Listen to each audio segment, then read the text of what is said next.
दोस्तों नमस्कार। 4 PM गुजरात पर आप सभी का बहुत बहुत स्वागत है। मैं हूं आपका दोस्त मयूर जानी। दोस्तों चुनाव आज हो रहे हैं। आप जब तक वीडियो शायद देखेंगे तब शायद संपन्न होने की तैयारी में होंगे छत्तीसगढ़ और मध्य प्रदेश में। और इस चुनाव में जिस तरह से मतलब हर बार तो होता है लेकिन इस बार कुछ और देखने को मिल रहा है। वो जो प्रधानमंत्री जी जो अपने आप को जो झोंक रहे हैं जिस तरह से, और बताया भी जा रहा है कि बहुत बड़ा एक इज्जत का सवाल बन सकता है अगर मध्य प्रदेश हार गए, राजस्थान हार गए, छत्तीसगढ़ हार गए। तेलंगाना में तो वैसे उनका कुछ खास है नहीं, मिजोरम में कोई संभावना कभी थी नहीं, लेकिन ये 3 राज्य जो है बड़े तकलीफ दे हो सकते हैं अगर वो हारे।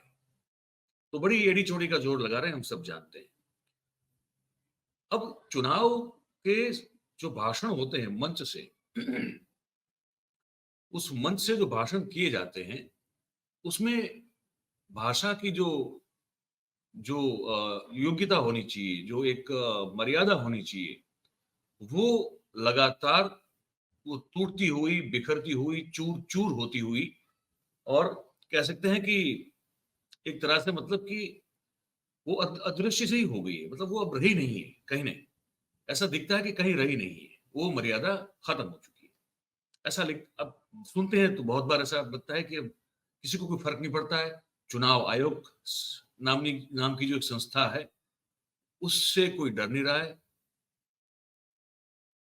चुनाव आयोग का काम होता है ना ये सब जो अमर्यादित भाषा का प्रयोग जब होता हो, तो उस पर जो है नकेल डालना, अगर कोई बोल गया तो उस पर जो है एक्शन लेना, वो तो चुनाव आयोग का काम है। लेकिन ऐसा होता हुआ नज़र नहीं आता। मध्य प्रदेश के ये भारतीय जनता पार्टी के एक प्रत्याशी हैं, वो क्या बोले हैं मंच से, वो मैं आपको सुनाना चाहता हूँ। आप सुनिए इसको। 2018 के चुनाव में किन किन लोगों ने गद्दारी की है वो चिट्ठी दी है भाई ने मुझे। देखकर तकलीफ हुई, देखकर तकलीफ हुई। लेकिन ये मत सोचो कि जो हमारी इंफॉर्मेशन वहां तक जाती है तो उनकी इंफॉर्मेशन भी हमारे तक आ सकती है।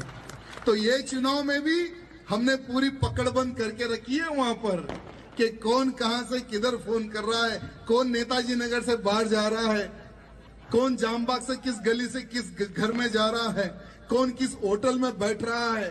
इलेक्शन के बाद उल्टा लटका दूंगा, बड़ी बात नहीं बोल रहा हूं। ये चुनाव मेरी जिंदगी और मौत का चुनाव है और मैं मरने से नहीं डरता और ना ही किसी को मारने से मैं डरता हूं। सोच समझकर कोई भी भाई गद्दारी करना, क्योंकि मेरे दुश्मनी बहुत महंगी पड़ेगी। जब मैं दुश्मन को नहीं छोड़ सकता हूं तो मैं अपने लोगों को छोड़ सकता हूं क्या? इसलिए हाथ जोड़कर निवेदन है, ये लड़ाई धर्म की लड़ाई है और धर्म को जिताना है, अधर्मियों को हराना है। ये बात ध्यान रखना। बहुत बहुत धन्यवाद। झाबुआ क्षेत्र की बात कर रहे हैं, ऐसे लगा कि झाबुआ क्षेत्र के प्रत्याशी होंगे। अब उल्टा लटका दूंगा, है ना? और सीधी मारने की बात है, जान लेने की बात कर रहे हैं। लेकिन कोई इसके खिलाफ कुछ बोल नहीं रहा है, कोई एक्शन नहीं ली जा रही है, क्योंकि अब इस देश का, इस पार्टी का सुप्रीम लीडर अगर कुछ ऐसी बात कह दे, तो फिर इनके जो चेले चपाटे हैं उनको तो बोलने का अधिकार अपने आप मिल ही जाता है। प्रधानमंत्री जी ने ये जो कहा है, ये आप सुन लीजिए। कमल के निशान पर ऐसे बटन दबाओ कि उनको सजा पक्की हो जाए। जैसे उनको फांसी दे रहे हो ना, ऐसे कमल के निशान पर बटन दबाओ। कमल के निशान पर ऐसे बटन दबाओ कि उनको सजा पक्की हो जाए। जैसे उनको फांसी दे रहे हो ना, ऐसे कमल के निशान पर बटन दबाओ। जैसे उनको फांसी दे रहे हो, ऐसा सोच के कमल के निशान पे बटन दबाओ। देश के प्रधानमंत्री को क्या ये अब सवाल, अब तो मन ये होता है कि ऐसे सवाल भी हम क्यों करें, क्योंकि किसको फर्क पड़ता है। अब इसमें तो हमको पता नहीं सुप्रीम कोर्ट का कोई इसमें दखल हो सकता है, नहीं हो सकता, हम नहीं जानते। कर सकती है नहीं कर सकती वो बड़ा मुश्किल है कहना, लेकिन ये काम सीधे सीधा चुनाव आयोग का है। कोई अगर इसको लेकर सुप्रीम में जाएगा तो फिर अलग बात है, लेकिन ये सीधा सीधा जो काम है वो चुनाव आयोग है। लेकिन चुनाव आयोग उस तरह का तोता बन के रह गया है कि है तो वो ऑटोनोमस स्वायत्त बॉडी है वो, लेकिन वो सिर्फ कहने के लिए है। जैसे और भी एजेंसीज का हाल हो गया है, वैसा ही हाल जो है वो चुनाव आयोग का हो चुका है। तो देश का प्रधानमंत्री, भारतीय जनता पार्टी का सुप्रीम लीडर अगर ये कहता हो कि आप कमल का निशान पर बटन ऐसे दबाओ कि जैसे आप उनको फांसी दे रहे हो, अगर ये भाषा अगर वो बोलते हैं, इसका प्रयोग अगर वो करते हैं, तो फिर इनके जितने भी जो चेले चपाटे हैं, वो वो क्यों डरेंगे? और क्यों ये दूसरी बार मन में सोचेंगे कि क्या बोलना है, क्या नहीं बोलना है? क्योंकि उनको पता है कुछ नहीं होने वाला है। कोई भी जो है उनका बाल बांका नहीं कर पाएगा। ये इनको मालूम है। इसीलिए जो है ये भाषा का प्रयोग होता है। चलते हैं दूसरी खबर की ओर। ये खबर में पहला आप ट्वीट देख लीजिएगा। ये ट्वीट है। ये ट्वीट है कन्हैया कुमार ने ये ट्वीट किया हुआ है।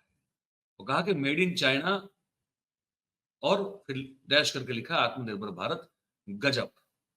तो उसमें आप देखेंगे कि ये जो इफ्को के द्वारा जिसको इसका फुल फॉर्म है Indian farmers fertiliser cooperative limited, उस कंपनी के द्वारा जिसका काम है खाद देना, हमारे देश के किसानों को खाद मुहैया करवाना। ठीक है। अब वहां जो रेड सर्कल है वहां देखिए वजन लिखा हुआ है और उद्गम देश जो है वो चाइना लिखा हुआ है। मतलब जहां से इसका प्रोडक्शन हुआ है वो चाइना है ऐसा लिखा है। ठीक है। और फिर नीचे जो एक और रेड सर्कल है उसमें वही है सशक्त किसान और आत्मनिर्भर भारत, ये लिखा हुआ है वहां पे।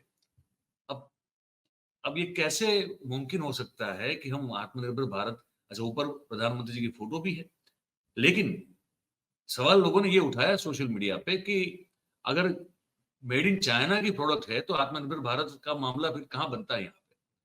फिर एक और ट्वीट आया, एसपी सिंह जो है रिटायर्ड आईएएस अफसर है, वो मैं आपको दिखा दूं। उन्होंने ये लिखा कि किसानों के लिए खाद चीन से आ रही है और बोरे पर फोटो मोदी जी की लगी है, पर असली खबर जो है इफ्को के इस बोरे के पीछे छुपी हुई है।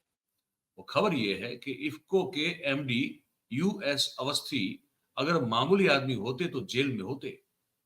करोड़ों रुपए के आयात घपले में सीबीआई और ईडी ने अवस्थी पर मुकदमे दर्ज किए हैं और अवस्थी जी ठाठ से मंत्री जी के साथ मंच पर हैं। अवस्थी जी की ये तस्वीर सीबीआई और ईडी के मुकदमे दर्ज होने के बाद की है। तो आप समझ रहे हैं मामला ये है। ये दो और कुछ छोटी छोटी हमको खबर, आपको आप जानते हैं कि हम कोशिश करते हैं कुछ ऐसी भी बात जो है अंत में आपको बताएं जो थोड़ी व्यंग्यात्मक हो, जो कटाक्ष जिसमें हो, सटायर हो। तो अब ये एक मीम जो है वो बड़ा वायरल हो रहा है। अब पता ही चला है कि 19 तारीख को जो भारत और ऑस्ट्रेलिया के बीच में वर्ल्ड कप फाइनल जो होने वाला है वनडे क्रिकेट का, तो उसमें देखने के लिए हमारे प्रधानमंत्री जी भी जाएंगे। और बताया जा रहा है कि ऑस्ट्रेलिया के प्रधानमंत्री को भी इन्विटेशन, आमंत्रण जो है वो भेजा गया है, उनको निमंत्रित किया गया कि आप भी आइए। तो अब जैसे अब वो इसरो में जब वो चंद्रयान जब लॉन्च किया था और प्रधानमंत्री जब दक्षिण अफ्रीका थे और वहां से जिस तरह से उन्होंने चंद्रयान जब लैंड हुआ सफलतापूर्वक और फिर वो जहाँ वो स्क्रीन पर वो भी मौजूद थे, तो लैंडिंग के साथ ही जो है चेहरा, कैमरा जो है उनका चेहरे पे चला गया। वो बात याद है ना आपको? उस पर भी बहुत सारी टिप्पणियां और बहुत सारे कटाक्ष और बहुत सारे मीम बने थे। उस घटना को याद करते हुए ये मीम बना है, ये मैं आपको दिखा दूं। इसकी आवाज मैंने बंद कर दी है, शायद हो सकता है कॉपीराइट का मामला लग जाए, लेकिन आप देख सकते हैं इसको। और जैसे ये अंतिम क्षण है 2011 के वर्ल्ड कप के, आप देख रहे हैं शायद ये चंद रन बाकी थे या ये, हाँ 4 रन बाकी थे, आप स्क्रीन पे देख भी सकते हैं। और उसमें फिर ये गेंद डाली जाती है और गेंद जैसे डाली जाती है, धोनी जो है अब यहाँ पे लगा ये छक्का, ठीक है, ये छक्का लगा। अब छक्के की, अब जहां छक्का लगा और मैच जीता भारत, तो आपको दिख रहा है हमारे प्रधानमंत्री जी का चेहरा। तो ये लोग जो है इस पर अब बहुत बहुत बड़ा कटाक्ष करने की कोशिश कर रहे हैं कि टीम इंडिया भी जीत गई तो जब वो अगर विनिंग स्ट्रोक किया तो आखिरी विकेट पे होगी, अगर जब जीत दर्ज होगी तो हमको शायद हमारी टीम नहीं दिखेगी, हमारे प्रधानमंत्री जी का हंसता हुआ खिलता हुआ चेहरा देखने को मिलेगा। ये लोग जो हैं वो लगातार इस तरह के मीम कर रहे हैं, बना-बना के जो है वो वायरल कर रहे हैं, तो हमने सोचा कि ये संभावना है, हो सकता है ये। हमारे देश में होने को कुछ भी हो सकता है, कोई कुछ भी असंभव नहीं है, ये समझ लीजिए आप।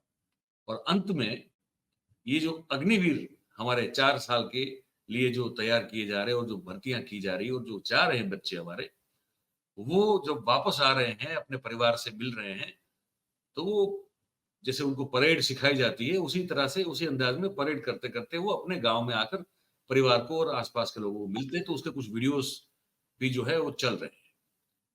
अब ये वीडियो जब आया तो ऐसे कुछ, ये तो मैंने एक ही आपको दिखा रहा हूँ, लेकिन ऐसे बहुत सारे को 3-4 वीडियोज़ मैंने देखे हैं आज। उसमें से एक जो है मैंने मतलब हर एक में एक ही चीज़ है, और एक चीज़ वो है कि वो जो परेड कर रहा है, ये जो जो लड़का है, जो जवान है, जो उस ट्रेनिंग पूरी करके आया, फिर वो जाएगा फिर वो सरहद पे कहीं। उस जवान ने जब परेड की, तो बहुत एकदम गलत की। ऐसे परेड नहीं होती है। तो उस पर बहुत सारी टिप्पणियाँ हो रही है, तो मैं आपको वो दिखाना चाहता हूँ। वो आप देखिएगा कि परेड जो है, वो ऐसे नहीं की जाती है। पर ऐसे की और इस पर बहुत टिप्पणियाँ हो रही है।